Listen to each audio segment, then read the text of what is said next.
അതൊക്കെ stock out ആയി. Boat എത്രയാവും? 2.5 ലക്ഷം രൂപയാവും. പിന്നെ കപ്പലും പൊട്ടൊക്കെ ആരെങ്കിലും ചുമ്മാ വരൂ? മറ്റേ ചെവിട്ടി കുത്തുന്നത്? ചെവി തോണ്ടിയാ? മറ്റേ വള്ളിയൊക്കെ ഉള്ള സ്റ്റെതസ്കോപ്പ്? പാട്ടൊക്കെ കേൾക്കാൻ കുത്തണത്? ഹെഡ്സെറ്റ്, അത് അതിന്റെ അകത്തുണ്ട്. അതേതാ ഫോൺ? അത് മിസ്യൂസ് അല്ല അസ്യൂസ്. സാംസങ്ങിന്റെ ഏതുണ്ട്? S24 ആൾത്തറ ഉണ്ട്, എടുക്കട്ടെ? എടുത്തോ. പേര്? ആധാറിലുണ്ട്. കുണ്ടൻ. ഹലോ. KU നന്ദൻ. സോറി. കുഴപ്പമില്ല, എന്നെ കണ്ടില്ലല്ലേ? കാണാലോ, സാറല്ലേ നിക്കുന്നത്. എന്നെയല്ല, നന്ദ സ്പെല്ലിങ്ങിൽ എന്നെ കണ്ടില്ലല്ലോ. അഡ്രസ്? ആധാർ.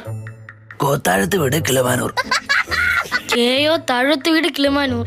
വീണ്ടും സോറി. അതിൽ ഇൻസ്റ്റാഗ്രാം എടുക്കണം, എനിക്ക് റീലൊക്കെ ചെയ്യാൻ. ഇനി ഇയാളുടെ അപരാധം സഹിക്കണോ? അതിൽ അക്കൗണ്ട് എടുക്കുക, SLC പാസ്സായ സർട്ടിഫിക്കറ്റും കൊണ്ട് അക്ഷയ പോയി അപ്ലൈ ചെയ്യണം. പാസ്സായിട്ടില്ല. അപ്പൊ ആദ്യം പോയി സേ പരീക്ഷ എഴുത്. പണ്ടേ